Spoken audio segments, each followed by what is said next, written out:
Assalamualaikum warahmatullahi wabarakatuh. Alhamdulillahillazi hadana lihaza wa ma kunna linahtadiya law an hadanallah. Asyhadu an la ilaha illallah wahdahu la syarikalah wa asyhadu anna Muhammadar Rasulullah. Pertama-tama puji dan syukur kita panjatkan kepada Allah Subhanahu wa taala yang telah memberikan kesehatan dan kesempatan kepada kita. Selanjutnya, salawat dan salam kepada junjungan kita Nabi besar Muhammad SAW. Allahumma salli ala Muhammad wa ala Muhammad. Kemudian daripada itu, saya kali ini akan membicarakan istilah maha. Maha adalah suatu bagian daripada kata-kata yang digunakan secara terbatas. Maha, M-A-H-A, maha. Pertama, kata maha digunakan pada kata yang ada hubungannya dengan Tuhan. Misalnya, maha kuasa, maha pengasih, maha penyayang, maha pengampun, maha bijaksana, maha adil, maha pencipta, dan lain-lain sebagainya. Jadi dalam hal ini kita selalu mengaitkan sesuatu sifat yang berhubungan dengan Tuhan itu dengan kata maha. Artinya itu adalah kira-kira sangat maha kuasa, sangat berkuasa, dan tidak ada di atasnya. Kemudian penggunaan kata maha yang kedua adalah pada kata guru besar atau profesor yang sering kita katakan dengan istilah maha guru. Guru besar, ya. Guru besar itu adalah dosen di perguruan tinggi, baik perguruan tinggi negeri maupun perguruan tinggi swasta. Maha guru atau profesor, dia adalah dosen yang sebelumnya mempunyai jabatan akademik lektor kepala, dan sebelumnya lagi adalah lektor. Dosen adalah staf pengajar di perguruan tinggi. Sedangkan staf pengajar di sekolah-sekolah lanjutan disebut dengan guru. Guru tugasnya mengajar, dosen juga tugasnya mengajar. Tapi di samping itu, dosen juga melakukan penelitian-penelitian, menulis karya-karya ilmiah, sehingga suatu saat nanti setelah memenuhi syarat bisa diangkat menjadi profesor atau guru besar, atau sering istilahnya disebut maha guru. Itulah penggunaan kata maha yang kedua. Penggunaan kata maha yang ketiga adalah kepada mahasiswa, student. Kalau bahasa Inggris itu student, bahasa Indonesia mahasiswa. Apakah itu mahasiswa S1, mahasiswa S2, ataupun mahasiswa S3. Jadi mahasiswa itu adalah peserta didik di perguruan tinggi, ya. Mahasiswa. Kalau siswa adalah peserta didik di sekolah lanjutan. Sedangkan murid adalah peserta didik di sekolah dasar maupun pada taman kanak-kanak ataupun sekolah-sekolah istilahnya PAUD ya. Mahasiswa kita dapatkan itu pada perguruan tinggi ya, di mana perguruan tinggi itu tempatnya dikatakan kampus, sedangkan siswa adalah istilah yang kita terapkan kepada anak didik di sekolah menengah, baik sekolah menengah pertama maupun sekolah menengah atas. Baru di bawahnya lagi adalah murid untuk sekolah dasar atau TK dan sejenisnya. Dan tempat mereka itu walaupun luas, walaupun megah, tidak disebut kampus. Jadi kampus itu memang diistimewakan buat tempat di mana berada perguruan tinggi. Nah, sekarang kita membicarakan mahasiswa. Ya, mahasiswa istilah yang sangat keren dan sangat disenangi oleh anak-anak muda kalau mendapat predikat mahasiswa. Dan orang tuanya pun akan senang kalau ada anak-anaknya atau ada anaknya yang menjadi mahasiswa. Sebetulnya tugas mahasiswa itu sangat berat.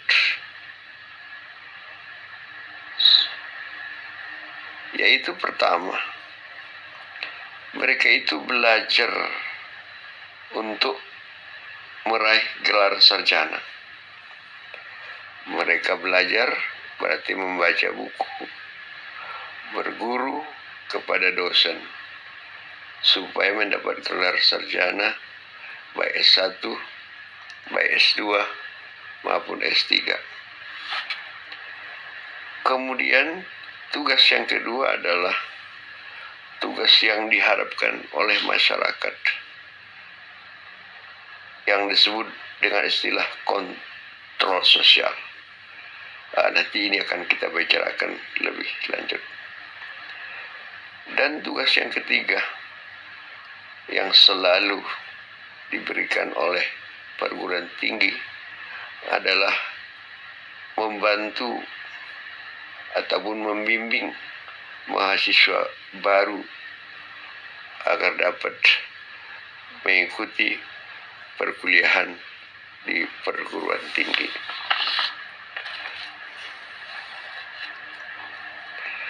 Pertama kita bicarakan mengenai tugas belajar dulu. Tugas belajar mahasiswa ini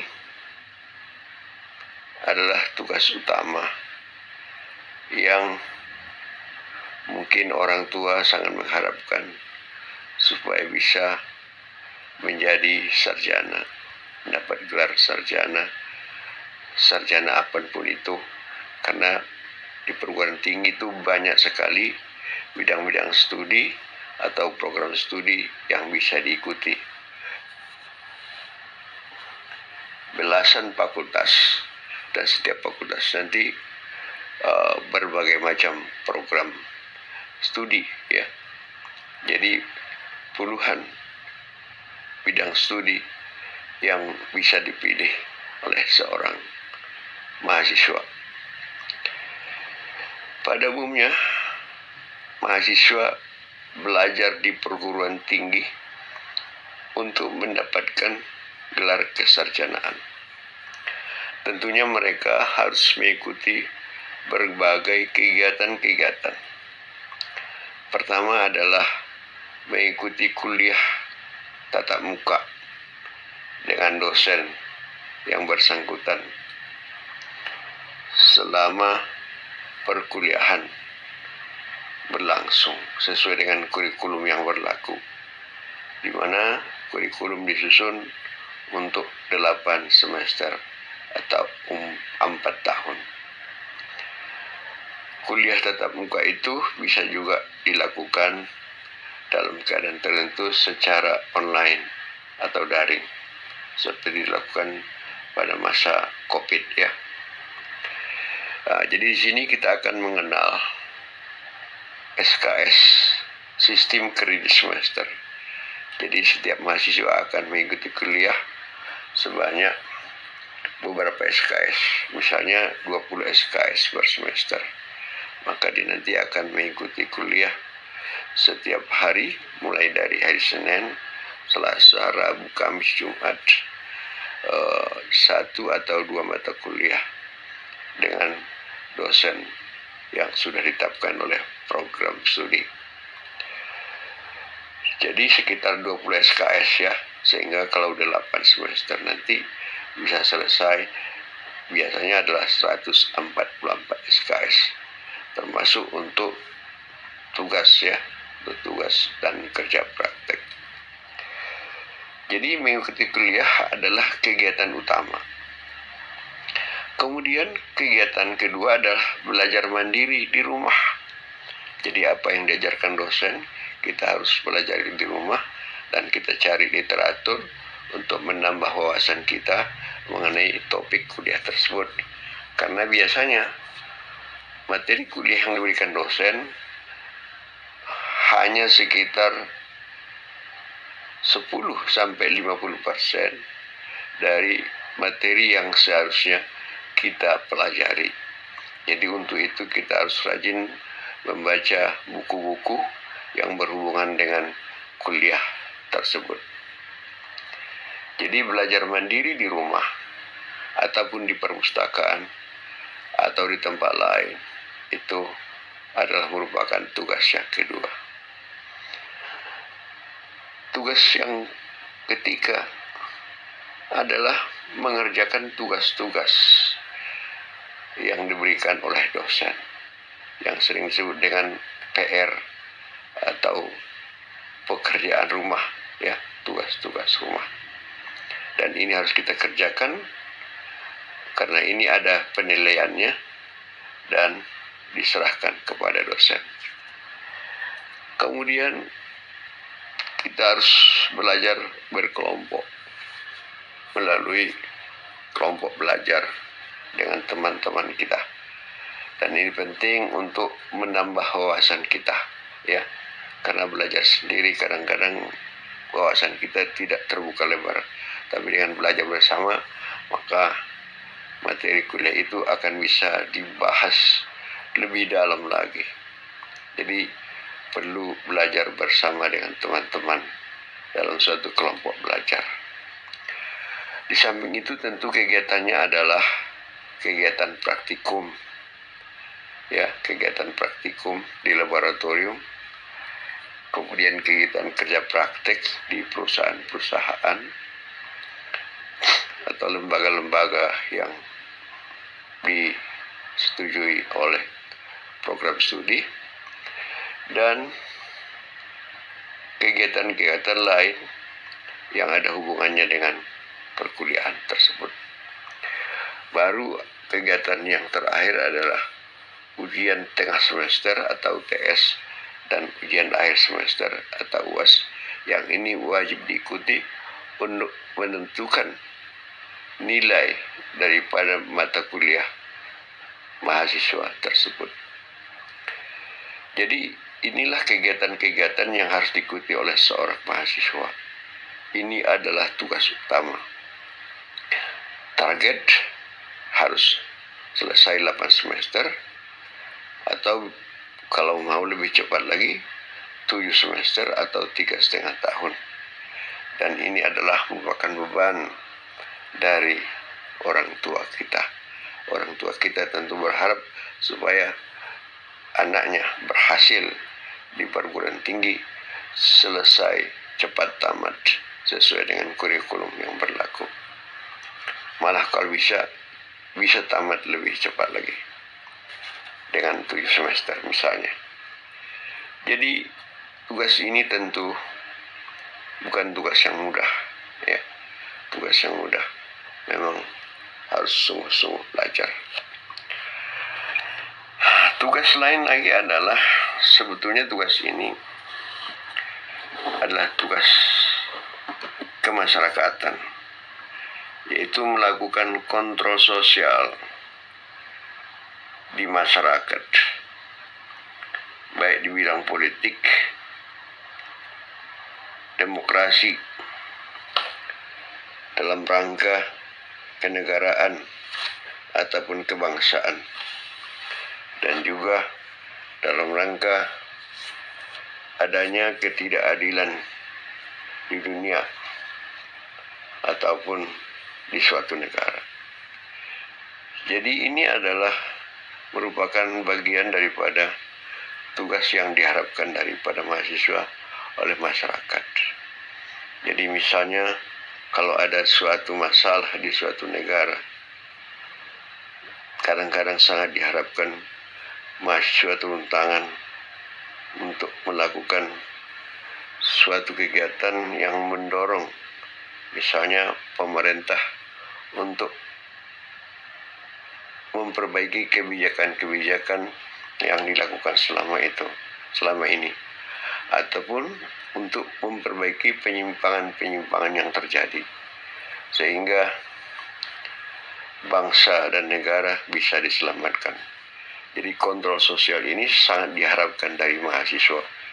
Jadi kalau ada mahasiswa yang juga sibuk di dalam organisasi, biasanya adalah dalam rangka kontrol sosial ini. Dan ini memang adalah salah satu tugas yang bisa menyita waktu, sehingga kadang-kadang mahasiswa itu terganggu kuliahnya, sehingga bisa tamat lebih lama. Malah ada karena terlalu sibuk dalam kegiatan organisasi kemahasiswaan, baik istilahnya ekstrakurikuler maupun yang sifatnya ekstra kampus, ya, sehingga mereka lalai ataupun terlalu sibuk dengan urusan-urusan ini dan kuliahnya terganggu. Tugas yang kedua. Tugas yang ketiga yang selalu diberikan oleh perguruan tinggi adalah membimbing mahasiswa baru. Membimbing mahasiswa baru supaya mahasiswa tersebut dapat menyesuaikan diri dengan keadaan di perguruan tinggi. Karena perguruan tinggi adalah satu tempat pendidik yang berbeda dengan sekolah-sekolah lanjutan, yang mana dalam hal ini diperlukan bimbingan daripada senior kepada junior. Ini adalah suatu tugas yang mulia. Tapi sayangnya, akhir-akhir ini tugas ini sering disalahgunakan oleh mahasiswa senior, sehingga digunakan untuk hal-hal yang dapat membahayakan mahasiswa baru. Seperti beberapa kejadian yang sering kita dengar, ada mahasiswa yang mengalami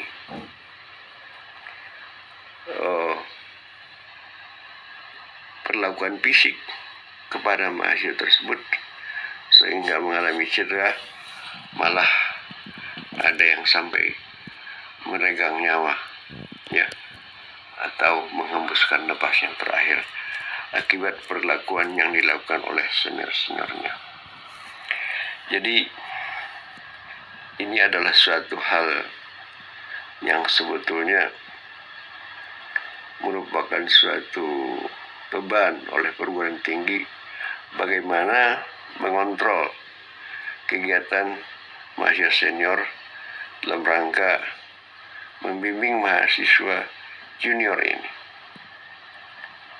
Apakah masih perlu dipertahankan konsep ini atau perlu dihapuskan? Jadi mahasiswa baru tidak perlu lagi dibimbing oleh mahasiswa senior. Jadi biasanya dalam hal ini selalu ada apa yang kita sebut dengan perkenalan dengan mahasiswa baru, ya, penyambutan mahasiswa baru di awal tahun pertama kuliah.